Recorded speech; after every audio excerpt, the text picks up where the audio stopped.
Hello friends, welcome to my YouTube channel Profoundly Physicist. I am Shweta.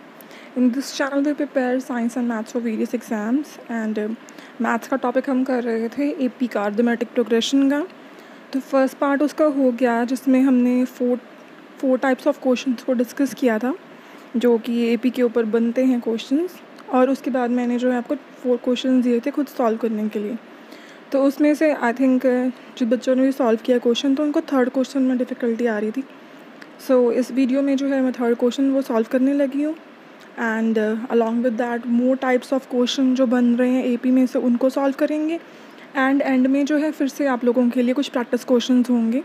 ठीक है, तो let's begin. So वो third question था the 10th common term between the APs। ठीक है, 2 आपको जो है AP दे दी थी। One was starting with 3, 7, 11, 15, second थी 1, 6, 11, 16। तो इसमें से जो है आपको 10th कॉमन टर्म जो है उसको फाइंड आउट करना था।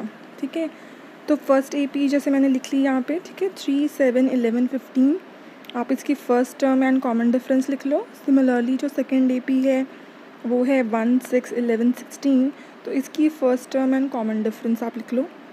सो with the help of common difference and first term हमने क्या करना है, इस AP को एक्सपैंड करना है फर्दर।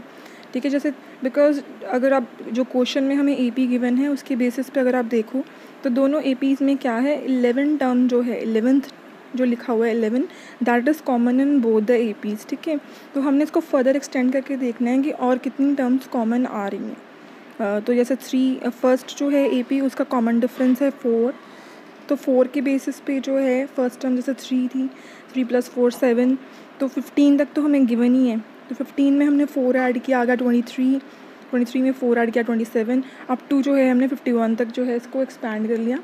उसके बाद जो है सेकेंड AP जो है वो शुरू हो रही है 1, 6, 11, 16, तो इसमें जो कॉमन डिफरेंस है दैट इज़ 5। तो 5 आप ऐड करते हुए जो है सेकेंड AP को भी एक्सपैंड कर लो। तो आप देखोगे 11 के अलावा जो है we are getting 31 common in both the APs and then we are getting 51। ठीक है, 2-3 टर्म्स की हमें ज़रूरत थी, ज़्यादा नहीं हमने करना इसको एक्सपैंड। तो जो दोनों आइडेंटिकल टर्म होंगी जो दोनों APs में, तो उनको जब हम लिखेंगे they are forming their separate AP। जैसे आपने लिखा 11 + 31 + 51 + दैट सो ऑन, जो आगे आइडेंटिकल टर्म्स आती जाएंगी means they are forming their own AP। तो इन कॉमन टर्म में से हमें कौन सी टर्म फाइंड आउट करनी थी, 10th। अब इस AP में से 10th टर्म निकालना इज़ ईजी है ना, बिकॉज A है 11, D है इनका कॉमन डिफरेंस 20, तो A 10th आप आराम से निकाल लोगे विच इज़ 191। तो वो फार्मूला पुट करके A + n - 1 × D वाला। ठीक है, तो इन दिस वे इसको सॉल्व करना था। जब कॉमन टर्म वाली जो क्वेश्चंस अगर आ रहे हैं या तो जो है आपने उसमें m तो टर्म को n टर्म के इक्वल पुट करके जो है निकालना है अगर आपको number of terms find out करनी है। लेकिन अगर आपको पर्टिकुलर टर्म ही निकालने को बोला है या 10th टर्म निकालो, 20th टर्म निकालो, इन दैट केस आपको क्या करना है, उन दोनों APs को फर्दर एक्सपैंड करना है और जो उनमें से AP बन रही है उसमें से निकालना है। ठीक है, तो आई होप आपको जो क्वेश्चन अच्छे से क्लियर हो गया होगा। So next moving to another type of questions which are asked in the paper.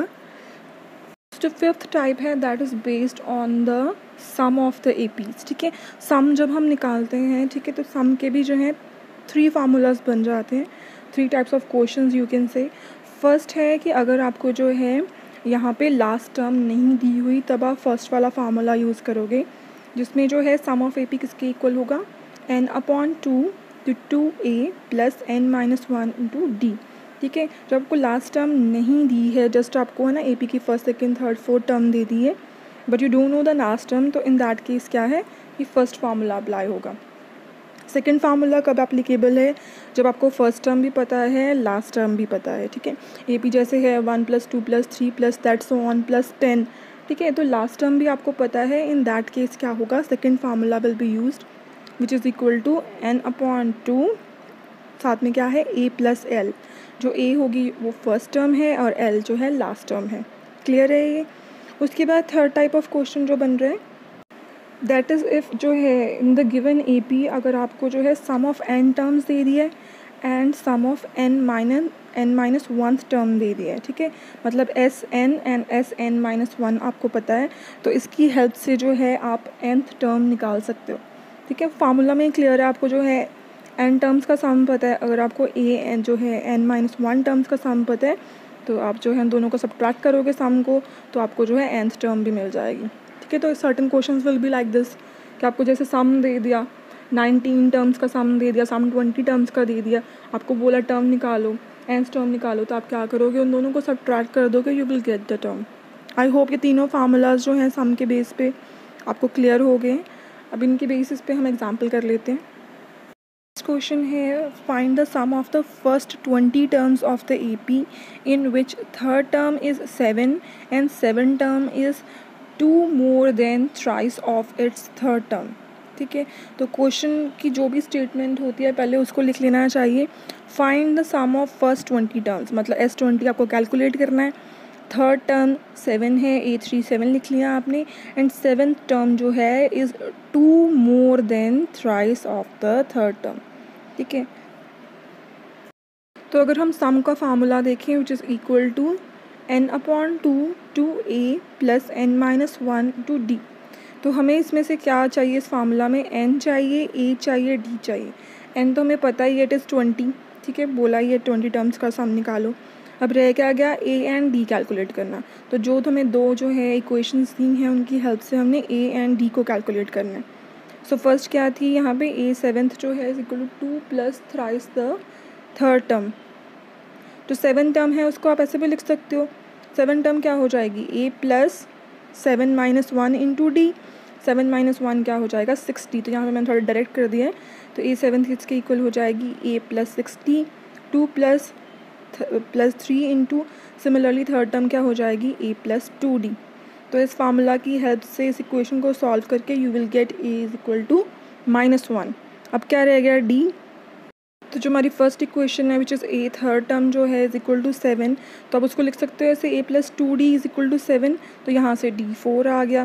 तो यही तो हमें सब चाहिए था, n a d, तीनों की वैल्यू आप सम में सब्स्टिट्यूट करो, आपको सम मिल जाएगा। क्लियर है ना, ये यहाँ पे अपने a की वैल्यू, d की वैल्यू और n की वैल्यू सब्स्टिट्यूट करी सम के फार्मूला में, and you got the sum equal to 740। तो नेक्स्ट एग्जाम्पल भी जो है वो भी सम ऑफ द नंबर्स के बेसिस पे ही है। सो क्वेश्चन क्या है यहाँ पे, find the sum of all natural numbers between 250 and 1000 which are exactly divisible by 3। ठीक है, तो हमें जितने वो नेचुरल नंबर हैं जो 250 एंड 1000 के बीच में लाई करते हैं, जो सारे के सारे 3 से डिविजिबल हैं, उन सबका सम कैलकुलेट करना है। तो 250 और 1000 की रेंज है, तो 250 के बाद जो फर्स्ट जो नंबर आता है which is divisible by 3 is 252। उसके बाद आप उसमें 3 प्लस करते जाओ, 252 में 3 ऐड किया 255, फिर 258। ठीक है, और 1000 के जो है पहले कौन सा नंबर जो है 3 से डिविजिबल है, दैट इज़, ठीक है, 999 जो है नंबर वो। तो अब हमारे पास सीरीज़ जो, मतलब बेसिकली हमारे पास AP जो है वो रेडी हो गई है। तो अब जो है आपको पता है, n हमें नहीं पता, बस इसमें जो है a फर्स्ट टर्म 252 है, बस इसमें a प्लस n का l का फार्मूला ही हम लगा लेंगे। फर्स्ट टर्म लास्ट टर्म हमें पता है, इसमें कॉमन डिफरेंस d जो है वो 3 के इक्वल है। हमें यहाँ पे लास्ट टर्म पता है, तो उसके बेसिस पे जो है हम n कैलकुलेट कर सकते हैं। जो nth टर्म होगी दैट इज़, उसका फार्मूला क्या रहेगा, a plus n-1 into D. तो a हमें पता है 252 है, d 3 है, सब्स्टिट्यूट करके जो n है वो किसके इक्वल आ गया, 250 के। ठीक है, अब जो फार्मूला है sum of all the numbers, अगर हमें फर्स्ट टर्म भी पता है, लास्ट टर्म भी पता है, then formula is n/2 a plus l। ठीक है, तो n है 250, a है 252, l है, ठीक है, 999। तो अल्टीमेटली आपका आंसर जो है, ठीक है, आ गया 156375। ठीक है, एग्जाम्पल भी है based on the sum of the numbers. तो क्वेश्चन क्या है देख लो, the interior angles of a polygon are in AP। ठीक है, जो पॉलीगन है उसके इंटीरियर एंगल्स जो है वो AP में है। The smallest angle is 120 degree, मतलब हमें a पता है, फर्स्ट टर्म पता है, कॉमन डिफरेंस है 5 degree. Find the number of sides of a polygon. तो स्मॉलेस्ट एंगल का मतलब हुआ फर्स्ट टर्म, तो a जो है वो आगे 120 डिग्री के इक्वल, डिफरेंस जो है वो 5 है। सम ऑफ द नंबर्स जो है क्या होता है, n/2 to a plus n-1 into d। तो a हमें पता है 120 है, d हमें पता है 5 है, तो एक फार्मूला ये बन गया, लेकिन जो हमें this we also know that the sum of the interior angles of a polygon is equal to n-2 into 180 degree. So हमारे पास दोनों सम हैं, दोनों जो हैं sums they are indicating the same thing, तो उनको हम इक्वेट कर देते हैं। So n-2 into 180 degree is equal to n/2 into 240 plus n-5 1 into 5, ठीक है। तो जब आप इसमें कैलकुलेशंस करोगे सारी, बिकॉज ये क्वाड्रेटिक इक्वेशन बन रही है यहाँ पे, n² - 25 n प्लस 144, तो जो है यहाँ पे वैल्यूज़ दो आ जाएंगी, 16 एंड 9, ठीक है। या तो इसकी वैल्यू 16 होगी या वैल्यू होगी 9। तो जो अगर आप n को जो है 16 लेते हो, इन केस जो है लास्ट टर्म जो है, जो लास्ट एंगल है, that is equal to 195 degree. So interior angle 195 degree is not possible, so n is equal to 16 is not possible, so correct option क्या होगी, n is equal to 9। So इस तरीके के question जो है वो सम के बेसिस पे बनते हैं।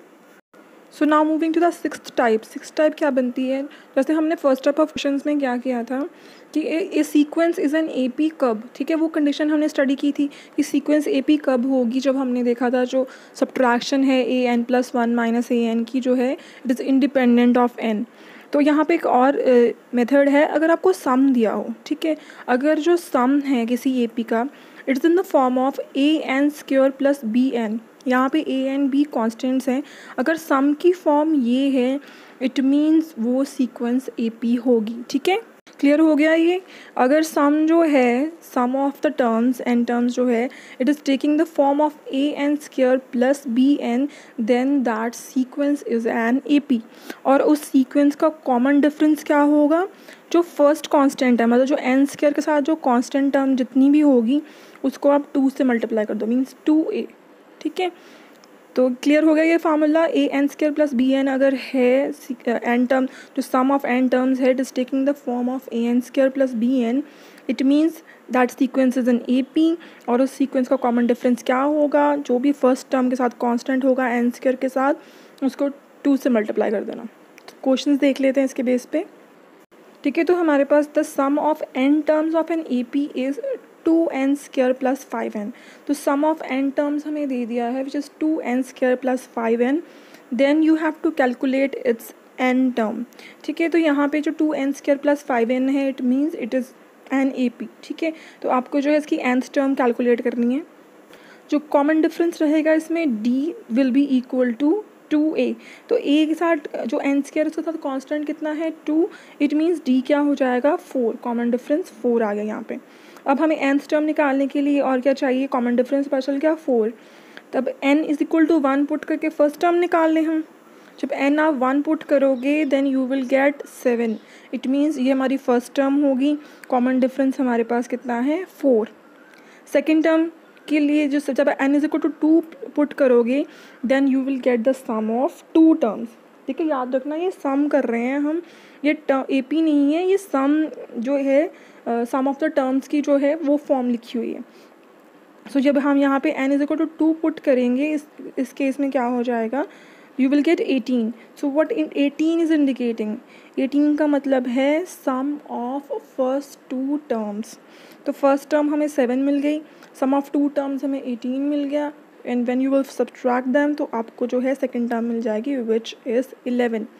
सो AP is taking the form of 7, 11, 4 common difference है 15, 4 ऐड करोगे 19, सो दैट्स ऑन। इस तरीके से जो है AP जो है फॉर्म होगी। सो nth टर्म अब हमें इस AP की कैलकुलेट करनी है। सो nth टर्म क्या होगी इसमें, इसका फार्मूला क्या है, a + n-1 इंटू d। तो a है 7, n हमें कैलकुलेट करना है, एंड d कितना है 4। तो यहाँ पे जो है nth टर्म किसके इक्वल आ जाएगी, 4n + 3 के। क्लियर हो गया ये आपको ये वाले टाइप के questions. So next type of question है, दिस इज टाइप और ये लास्ट टाइप है, ठीक है। तो AP जो हमने टॉपिक किया उसके बेस पे 7 टाइप ऑफ क्वेश्चंस जो है फ्रेम हो सकते हैं।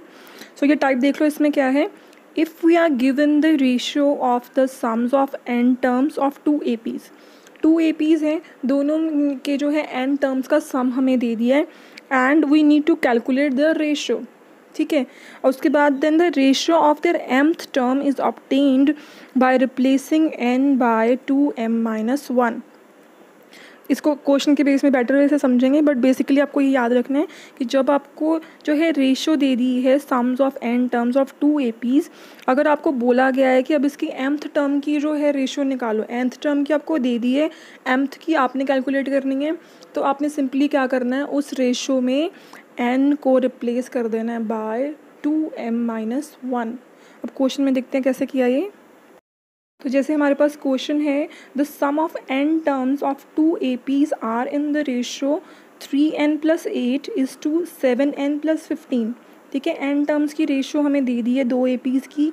Find the ratio of there 12th terms, मतलब mth टर्म की रेशियो आपको निकालनी है, nth की उन्होंने दे दी है।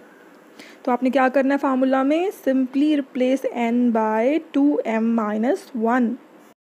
तो यहाँ पे m क्या है, m इज़ 12।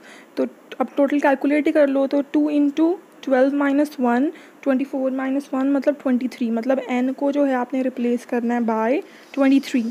तो यहाँ पे हमने n को रिप्लेस कर दिया 2m-1 से, जो कि कैलकुलेट करके क्या बना था 23। तो सारी कैलकुलेशन करने के बाद हमारे पास आंसर आया 7:16 या 7:16। ठीक है, ईजी था ये। सो नेक्स्ट ये है आप लोगों के लिए प्रैक्टिस क्वेश्चंस। ठीक है, जब आपको जो है लास्ट टाइम मैंने दिए थे 4 क्वेश्चंस दिए थे, मैक्सिमम हमने 3 क्वेश्चन सॉल्व कर लिए थे, एक क्वेश्चन में प्रॉब्लम थी, वो हमने डिस्कस कर लिया इन द बिगिनिंग। तो that's why I haven't named anyone. ठीक है, जो सारे क्वेश्चन सॉल्व करेगा करेक्टली उसका मैं नेम लूँगी in my next video. Again I am adding certain practice questions over here, तो आप जो है इनको सॉल्व कीजिए एंड अपने आंसर जो है कमेंट कीजिए सारे आंसर्स। ठीक है, तो जिसके करेक्ट होंगे तो I will name that person in the next video. तो थैंक यू एवरीवन। अगर आपको जो है मेरी वीडियो पसंद आई और आपको जो है AP अर्थमेटिक प्रोग्रेशन के क्वेश्चन जो बन रहे थे सारे समझ आए, तो वीडियो को लाइक कीजिए, ठीक है, शेयर कीजिए अपने फ्रेंड्स के साथ एंड सब्सक्राइब कीजिए। And in my next video हम करेंगे अर्थमेटिक मीन। ठीक है, और ये सारे क्वेश्चन सब लोग सॉल्व कीजिए। ओके, तो thank you everyone, bye bye.